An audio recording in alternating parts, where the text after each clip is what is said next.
नमस्कार दोस्तों, आप सभी का स्वागत है आपके अपने YouTube channel target Uttarakhand exam में। तो आज हम जो हमारा एक सीरीज चल रही थी जिसमें हम पॉलिटी को हम MCQ की फॉर्म में जो प्रीवियस ईयर क्वेश्चन हमारे हैं उसके रूप में हम देख रहे थे। तो आज हम उसका थर्ड पार्ट यहाँ पर देखेंगे जिसमें कि हमारा जो टॉपिक रहेगा वो रहेगा संविधान सभा एवं संविधान निर्माण प्रक्रिया। ठीक है, कि हमारा जो संविधान है ये किस प्रकार से यहाँ पर बना, किस किस उसमें कौन कौन सी समितियाँ उसमें बनी और निर्माण प्रक्रिया उसमें क्या क्या रही। तो इसी के चलते आज हम यहाँ पर ये MCQ के फॉर्म में प्रीवियस ईयर क्वेश्चन जो हमारे हैं उनको यहाँ पर देखेंगे। तो चलो शुरू करते हैं आज की क्लास। फर्स्ट क्वेश्चन हमारा रहेगा, भारत के लिए संविधान की रचना हेतु संविधान सभा का विचार निम्नलिखित में से सर्वप्रथम किसने प्रस्तुत किया था। तो ये था जो आपका स्वराज पार्टी थी हमारी, 1934 में इसका गठन हुआ था। तो इसने यहाँ पर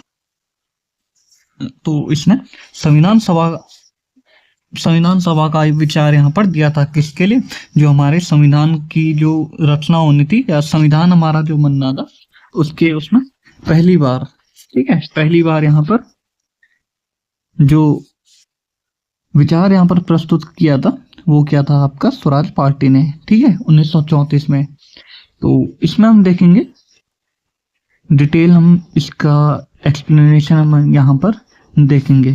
ठीक है, मई 1934 में रांची में जो हमारी स्वराज पार्टी थी ने आत्मनिर्णय के अधिकार की मांग की और एक प्रस्ताव पारित यहाँ पर किया जिसमें कहा गया कि वयस्क मताधिकार के आधार पर निर्वाचित भारतीय प्रतिनिधियों की एक संविधान सभा होगी जो संविधान का निर्माण यहाँ पर करेगी। ठीक है, भारतीयों की ओर से संविधान सभा की मांग करने का यह प्रथम अवसर था। आपके पास सीधा डायरेक्ट क्वेश्चन बनेगा कि पहली बार संविधान बनाने का विचार या संविधान सभा का विचार सर्वप्रथम किसने दिया था।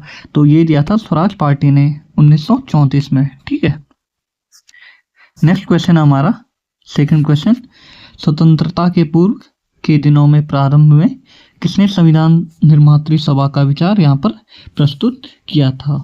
तो ये क्या था आपका जो MN रॉय थे, इन्होंने यहाँ पर संविधान निर्मात्री सभा का विचार यहाँ पर सबसे पहले दिया था। ठीक है, और ये दिया था इन्होंने 1934 में। ठीक है, नेक्स्ट क्वेश्चन हम देखेंगे, एक निर्वाचित संविधान सभा द्वारा भारत के संविधान का निर्माण करने का प्रस्ताव किया गया था। तो ये आपको बताना है, इसका जो राइट आंसर हो जाएगा ये हो जाएगा क्रिप्स मिशन के द्वारा। ठीक है, क्रिप्स मिशन के द्वारा भारत के संविधान का निर्माण करने का प्रस्ताव यहाँ पर दिया गया था और क्या था ये निर्वाचित संविधान सभा द्वारा। ठीक है, इसमें देखेंगे कि भारत के संविधान का निर्माण करने ये द्वितीय विश्व युद्ध के समाप्त होने के पश्चात, ठीक है, जब ये 1944 में द्वितीय विश्व युद्ध समाप्त हुआ था तो उसके पश्चात का प्रस्ताव सर्वप्रथम क्रिप्स मिशन 1942 द्वारा दिया गया था। ठीक है, ठीक, जैसे ही ये 1942 की यहाँ पर ये इन्होंने कहा था क्रिप्स मिशन में कि जैसे ही द्वितीय विश्व युद्ध समाप्त हो जाएगा उसके बाद यहाँ पर संविधान निर्माण के लिए संविधान सभा, एक निर्वाचित संविधान सभा का गठन यहाँ पर किया जाएगा। नेक्स्ट क्वेश्चन है हमारा क्वेश्चन नंबर 4, क्रिप्स मिशन के प्रस्तावों के संदर्भ में निम्नलिखित कथनों पर विचार कीजिए। जो आपका न्यू एग्जाम पैटर्न है हमारे पास उसमें आयोग यहाँ पर एक या दो यहाँ पर कथन देता है और उसी में ये पूछता है कि केवल कथन एक सही है या केवल कथन दो या दोनों या उपरोक्त में से कोई नहीं। तो इस प्रकार के क्वेश्चन हमारे बन रहे हैं। तो यहाँ पर हम देखेंगे संविधान सभा में प्रांतीय विधानसभा और साथ ही भारतीय रियासतों द्वारा नामित सदस्य इसमें होंगे। तो ये आपका गलत हो जाएगा, इसमें यहाँ पर भारतीय रियासतों द्वारा ये नामित सदस्य और ये यहाँ पर होंगे, ये यहाँ पर आपका गलत हो जाएगा, ये यहाँ पर नहीं था। और सेकंड हमारा है नया संविधान स्वीकार करने के लिए जो भी प्रांत तैयार नहीं होगा उससे यह अधिकार होगा कि अपनी भावी स्थिति के बारे में ब्रिटेन के साथ अलग संधि पर हस्ताक्षर करे। तो इसमें आपका ये ऑप्शन नंबर बी राइट हो जाएगा, केवल 2। ठीक है, ऑप्शन नंबर बी यहाँ पर सही है।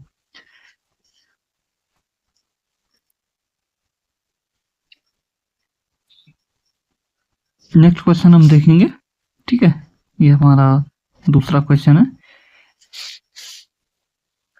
1946 में निर्मित अंतरिम सरकार में कार्यपालिका परिषद के उपसभापति थे हमारे। तो जो अंतरिम सरकार हमारी गठित हुई थी 1946 में, उसमें जो कार्यपालिका परिषद थी उसके उपसभापति आपको बताना है। तो ये थे JL नेहरू।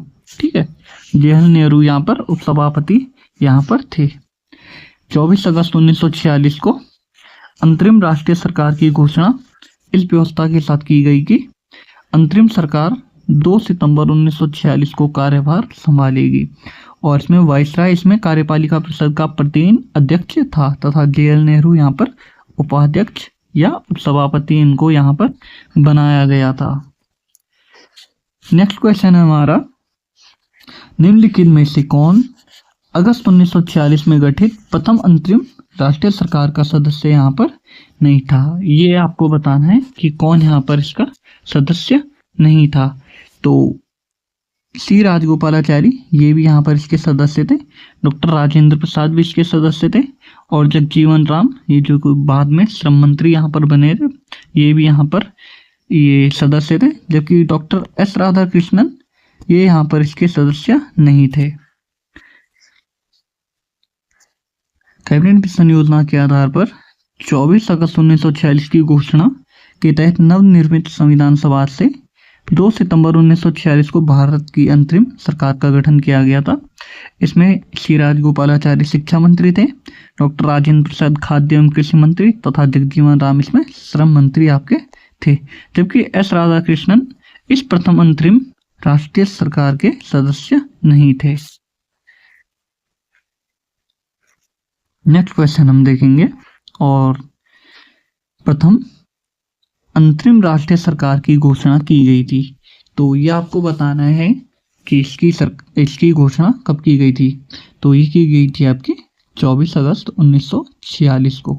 ठीक है, यहाँ पर पहली अंतरिम राष्ट्रीय सरकार की घोषणा यहाँ पर की गई थी। नेक्स्ट क्वेश्चन हमारा है, ये भी हमारा कथन और कारण के उसमें है। कथन है हमारा स्टेटमेंट, बेवेल योजना के अनुसार कार्यकारी परिषद में हिंदू और मुस्लिम सदस्यों की संख्या समान होनी थी। और रीजन है इसमें, जो इसका रीजन यहाँ पर दिया गया है ये था कि बेवेल का विचार था कि ऐसी व्यवस्था से भारत का बंटवारा बच जाता। तो जो यहाँ पर बेवेल था इसका यहाँ पर कोई भी विचार नहीं था कि भारत का बंटवारा इससे बचे या कुछ भी इसका यहाँ पर। तो जो हमारा इसका सही आंसर हो जाएगा कि केवल इसमें हमारा कथन सही होगा। ठीक है, ऑप्शन नंबर C इसका राइट जवाब हो जाएगा कि कथन हमारा सही है लेकिन कारण यहाँ पर गलत था। अब बेवेल जो हमारा यहाँ पर उस टाइम वाइसराय था उसका यहाँ पर कोई ऐसा विचार नहीं था कि जिससे भारत का बंटवारा बच जाता। ठीक है, नेक्स्ट क्वेश्चन है हमारा, इसी में अगर हम इसकी एक्सप्लेनेशन हम यहाँ पर देखेंगे तो अक्टूबर 1943 में लिनलिथगो के स्थान पर, ठीक है, लिनलिथगो यहाँ पर पहले वाइसराय थे, तो 1943 में अक्टूबर में इनके स्थान पर जो आर्किबाल्ड बेवेल ये वाइसराय तथा गवर्नर जनरल नियुक्त यहाँ पर किए गए। वे भारतीय संवैधानिक गतिरोध को दूर करने के उद्देश्य से मई 1945 में लंदन गए थे।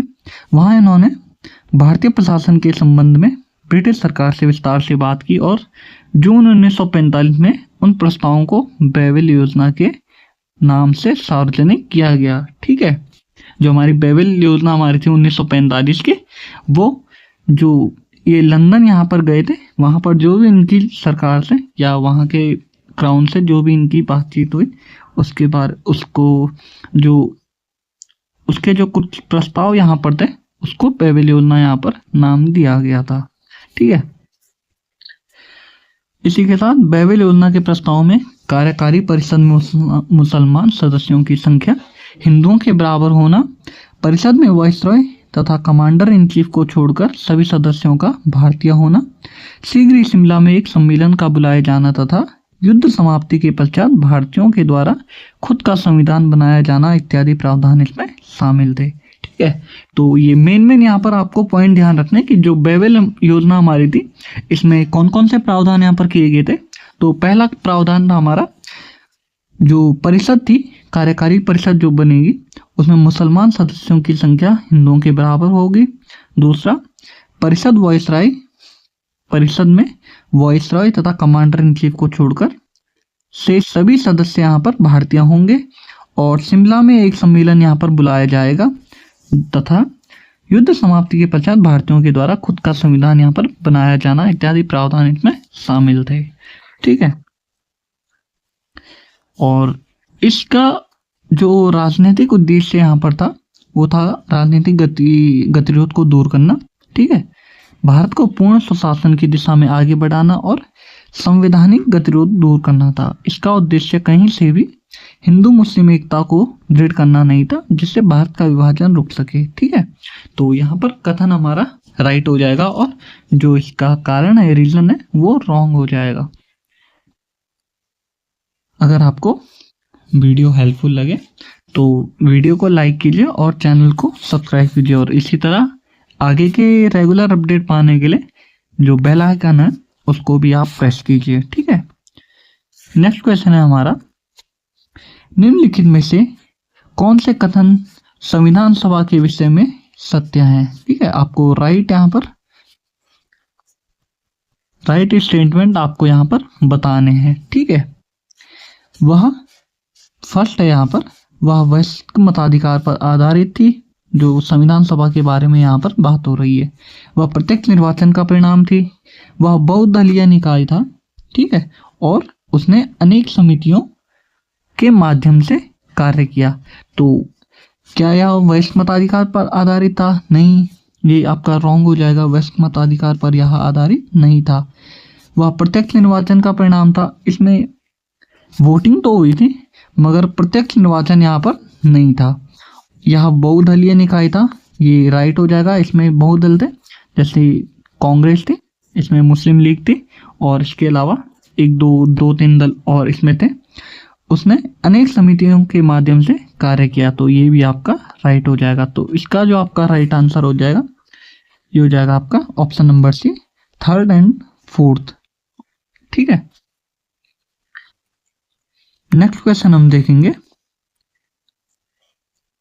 अगर इसमें हम एक्सप्लेनेशन की बात करें तो संविधान सभा के गठन के लिए राज्यों की विधानसभाओं का उपयोग निर्वाचक मंडल के रूप में किया गया, अतः संविधान सभा अप्रत्यक्ष निर्वाचन का परिणाम यहाँ पर थी।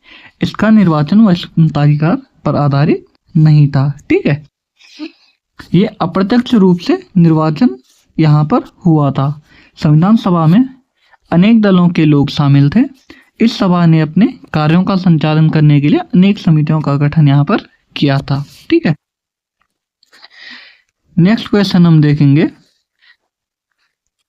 भारतीय संविधान सभा के संबंध में निम्नांकित में से कौन से कथन यहाँ पर राइट हैं? आपको फिर से जो राइट स्टेटमेंट यहाँ पर है वो आपको बताने हैं कि इनमें से कौन सा सही है। ठीक है, फर्स्ट है यहाँ पर, यह वयस्क मताधिकार पर आधारित नहीं थी। ठीक है, तो अभी आपने ऊपर हमने यहाँ पर देखा था कि यह वयस्क मताधिकार पर आधारित नहीं था, तो ये राइट हो जाएगा। यह प्रत्यक्ष निर्वाचन का परिणाम था, तो क्या यह प्रत्यक्ष निर्वाचन का परिणाम था? ये आपका रॉन्ग हो जाएगा, प्रत्यक्ष निर्वाचन यहाँ पर नहीं हुआ था। ठीक है, थर्ड है ये आपका, थर्ड है यह बहुदलीय संरचना नहीं थी। तो अभी आपने देखा कि इसमें बहुदल थे। ठीक है, कई सारे इसमें दल थे, तो ये आपका रॉन्ग हो जाएगा।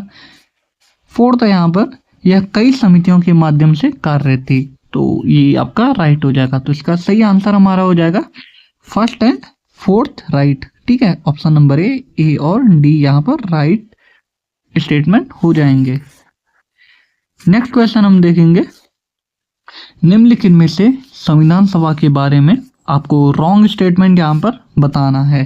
तो फर्स्ट है यहाँ पर, इसने बड़ी संख्या में समितियों की मदद से काम किया, उनमें से प्रारूप समिति सबसे महत्वपूर्ण थी। ठीक है, जो ड्राफ्टिंग कमेटी हमारी थी, ड्राफ्टिंग कमेटी यहाँ पर थी, वो सबसे महत्वपूर्ण कमेटी यहाँ पर थी। तो ये राइट हो जाएगा हमारा।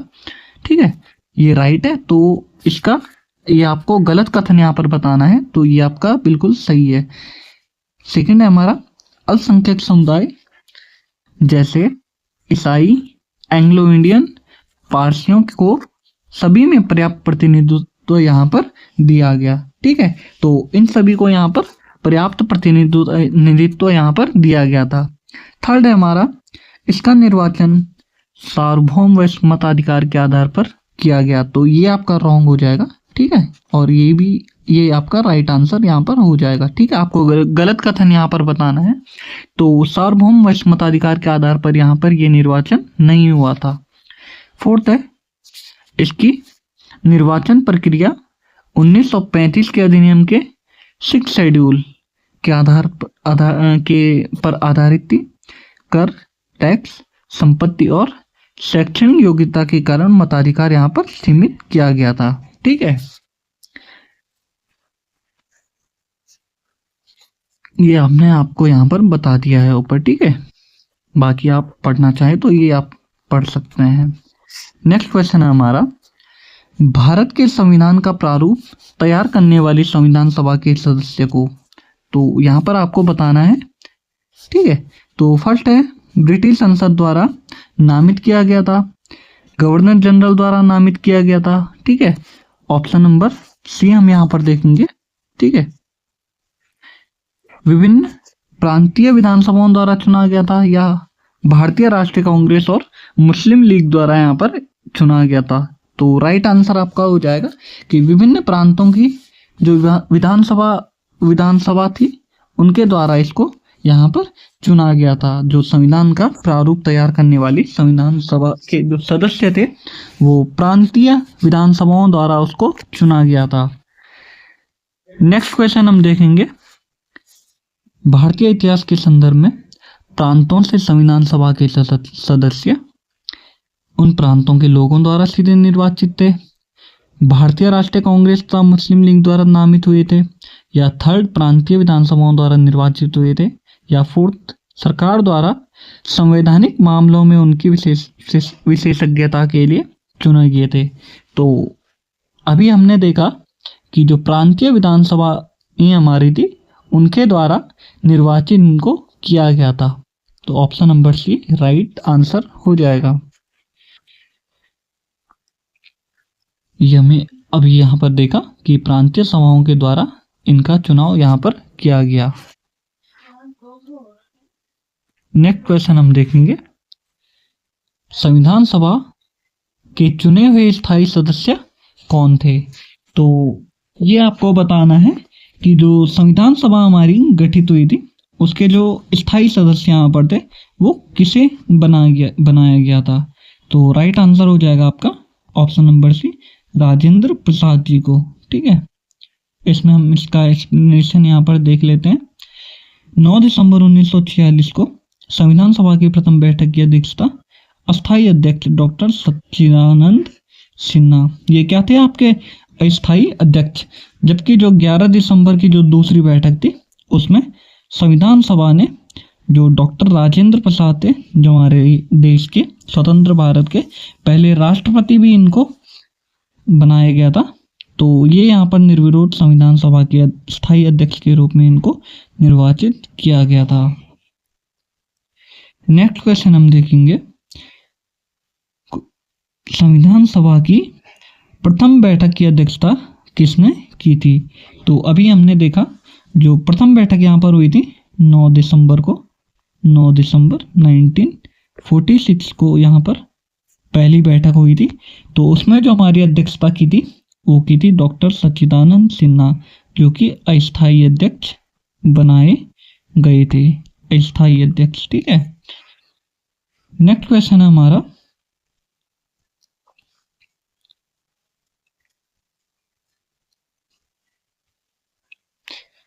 भारतीय संविधान सभा के उद्घाटन अधिवेशन की अध्यक्षता की गई थी। तो ये आपको बताना है कि जो अधिवेशन जो उद्घाटन हुआ था उसकी अध्यक्षता किसने की थी। अभी हमने देखा था जो पहली हमारी बैठक की अध्यक्षता की वो की थी सच्चिदानंद सिन्हा जी के द्वारा। जो रिपीट क्वेश्चन हमारे होंगे उनको हम स्किप करके यहाँ पर चलेंगे, ठीक है। आने वाला एग्जाम जो कि आपका लोअर पीसीएस जो प्री एग्ज़ाम है मई में वो कंडक्ट किया जाएगा, और इसी के साथ साथ हमारा जो अपर पीसीएस के नोटिफिकेशन भी है वो भी कुछ दिनों में यहाँ पर जारी कर दिया जाएगा, और उसका जो प्रीलिम्स एग्ज़ाम हमारा होगा तो वो हमारा जून 29 को प्रस्तावित यहाँ पर किया गया है। तो उसी के चलते हम जो इम्पोर्टेंट क्वेश्चन यहाँ पर प्रीवियस ईयर के हैं, क्योंकि यूपीएससी का जो एग्ज़ाम पैटर्न है उसमें कई सारे रिपीटेड क्वेश्चन हमको यहाँ पर देखने को मिलते हैं। तो ये सीरीज हमारी उसके लिए काफ़ी हेल्पफुल यहाँ पर रहेगी।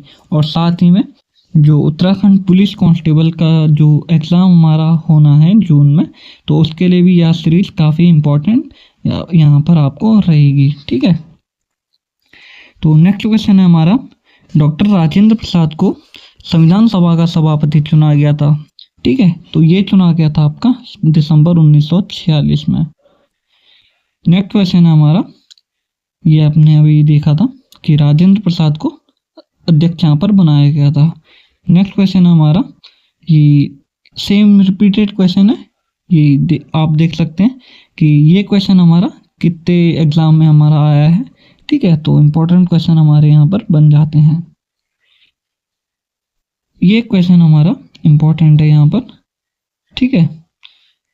संविधान सभा के प्रथम मनोनीत उपसभापति कौन थे? तो ये बताना है आपको कि जो मनोनीत यहाँ पर किया गया था उपसभापति, ये किया गया था आपका जो फ्रैंक एंथनी हमारे ने, इनको मनोनीत यहाँ पर किया गया था, और प्रथम उपसभापति भी ये थे, ठीक है। इसी में हम एक्सप्लेनेशन इसका देखेंगे। संविधान सभा के प्रथम अस्थायी उपसभापति उपाध्यक्ष फ्रैंक एंथनी थे, जिन्हें 9 दिसंबर 1946 को, तो आपको ध्यान रखना है कि जो हमारे सभापति थे वो थे हमारे पहले जो अस्थायी थे वो थे सच्चिदानंद सिन्हा, और जो उपसभापति उपाध्यक्ष थे वो थे फ्रैंक एंथनी, ठीक है। और इसी के क्रम में जो ये आप देखेंगे कि जो एच.सी. मुखर्जी हमारे थे संविधान सभा के पहले स्थायी उपाध्यक्ष थे, जबकि जो पहले स्थायी अध्यक्ष यहाँ पर थे राजेंद्र प्रसाद, जबकि उपसभापति हो जाएगा ये हो जाएगा एच.सी. मुखर्जी। नेक्स्ट क्वेश्चन हमारा है क्वेश्चन नंबर 20, ये क्वेश्चन नंबर 25। भारतीय संविधान सभा की स्थापना यहाँ पर की गई थी, तो ये आपको बताना है कि कब की गई थी। ये की गई थी 9 दिसंबर 1946 को, ठीक है। 9 दिसंबर 1946 को इसकी प्रथम बैठक भी यहाँ पर आयोजित की गई थी, ठीक है। ये सेम क्वेश्चन हमारे हैं।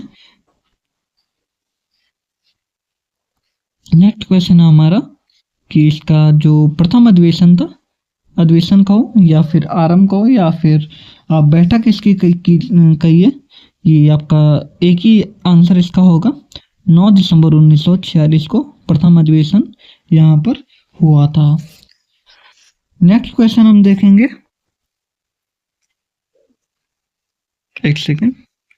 नेक्स्ट क्वेश्चन है हमारा, जवाहरलाल नेहरू ने भारतीय संविधान सभा की किस बैठक उद्देश्य प्रस्ताव, किस बैठक में जो उद्देश्य प्रस्ताव हम इसको कहते हैं में रखा था? तो ये रखा था उन्होंने जो 5वीं बैठक हमारी हुई थी संविधान सभा की, उसमें उद्देश्य प्रस्ताव को जवाहरलाल नेहरू जो हमारे स्वतंत्र भारत के पहले प्रधानमंत्री भी हमारे बने, गणतंत्र भारत के पहले प्रधानमंत्री हमारे बने, ठीक है। तो इन्होंने जो संविधान सभा की 5वीं बैठक यहाँ पर हुई थी उसमें उद्देश्य प्रस्ताव को रखा था। ठीक है, इसका हम एक्सप्लेनेशन यहाँ पर देखेंगे कि जो 13 दिसंबर 1946 को भारत की संविधान सभा के प्रथम अधिवेशन की 5वीं बैठक। अगर आपके क्वेश्चन में आएगा कि कौन से अधिवेशन में जो उद्देश्य प्रस्ताव को जवाहरलाल नेहरू द्वारा रखा गया था, तो वो रखा गया था जो प्रथम अधिवेशन हुआ था उसमें। और उसके अंदर भी अगर आ जाए कि कौन सी बैठक में रखा गया था, तो ये रखा गया था पहले अधिवेशन की 5वीं बैठक में, ठीक है। और JL नेहरू ने उद्देश्य प्रस्ताव यहाँ पर संविधान सभा के समक्ष यहाँ पर रखा था, जिसने संविधान के निर्माण के लिए सटीक दर्शन एवं मार्गदर्शन सिद्धांत प्रदान किए और बाद में भारत के संविधान की प्रस्तावना का रूप लिया था। तो इसी में नेक्स्ट क्वेश्चन हमारा है, भारत को एक संविधान देने का प्रस्ताव संविधान सभा द्वारा पारित किया गया था। तो आपको बताना है जो हमारा भारत को संविधान देने का प्रस्ताव ये कब पारित किया गया था। तो ये पारित किया गया था ऑप्शन नंबर बी, जनवरी 22, 1947 को यहाँ पर पारित किया गया था संविधान सभा के द्वारा, ठीक है। एक्सप्लेनेशन में हम देखेंगे 22 जनवरी 1947 को संविधान सभा द्वारा भारत को एक संविधान देने का उद्देश्य प्रस्ताव पारित किया गया।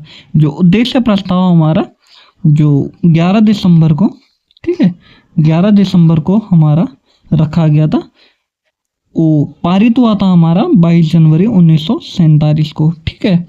उद्देश्य प्रस्ताव को 13 दिसंबर 1946 को संविधान सभा में JL नेहरू द्वारा पेश किया गया था, ठीक है। 11 दिसंबर ने, ये 13 दिसंबर यहाँ पर आप इसको कीजिए, ठीक है, को संविधान सभा में JL नेहरू द्वारा पेश किया गया था। और आगे चलकर यही उद्देश्य प्रस्तावना का प्रारूप बना। जो आज आप संविधान हमारा देखते हैं उसमें प्रस्तावना आप देखते हैं, तो वह उद्देश्य प्रस्ताव ही था जो आगे चलकर हमारा आज प्रस्तावना के रूप में जाना जाता है। तो इसी के साथ एक पार्ट हमारा इसी में जो संविधान सभा और इसके निर्माण प्रक्रिया में एक पार्ट हमारा और आएगा। तो इसी के साथ वीडियो में बने रहने के लिए धन्यवाद। और इसी तरह अपनी तैयारी को आगे जारी रखिए और कोशिश कीजिए कि जो यहाँ पर MCQ के फॉर्म में जितने क्वेश्चन यहाँ पर कराए जाते हैं उनमें जो भी आपको इम्पोर्टेंट यहाँ पर लगता हो तो वह आप नोट ज़रूर कीजिए, क्योंकि सारे जो क्वेश्चन है वैसे तो सारे PYQ हैं, प्रीवियस ईयर क्वेश्चन है में, तो उसमें भी कई क्वेश्चन ये जैसे रिपीट हो रहे हैं हमारे बार बार, तो उसमें आप अपने नोट्स में कुछ क्वेश्चन जो आपको इम्पोर्टेंट लगते हैं, जो आपको लगते हैं कि यह अभी आपको ध्यान नहीं है या याद नहीं हो पा रहे हैं, तो उनको आप अपनी नोटबुक में नोट ज़रूर करें। तो इसी के साथ वीडियो में बने रहने के लिए धन्यवाद। और वीडियो आपको अगर अच्छा लगे तो वीडियो को लाइक कीजिए और अपने दोस्तों में भी शेयर ज़रूर कीजिए। जो भी एस्पिरेंट हैं, खासकर जो ग्रुप C की तैयारी यहाँ पर कर रहे हैं उत्तराखंड में, UKPSC में से रिलेटेड जो भी एग्ज़ाम हो या फिर UKSSC से, तो दोनों ही आयोग के द्वारा जो भी क्वेश्चन पूछे जाते हैं उनके रिलेटेड यहाँ इम्पोर्टेंट क्वेश्चन यहाँ पर हैं। तो चैनल को सब्सक्राइब ज़रूर कीजिए। धन्यवाद।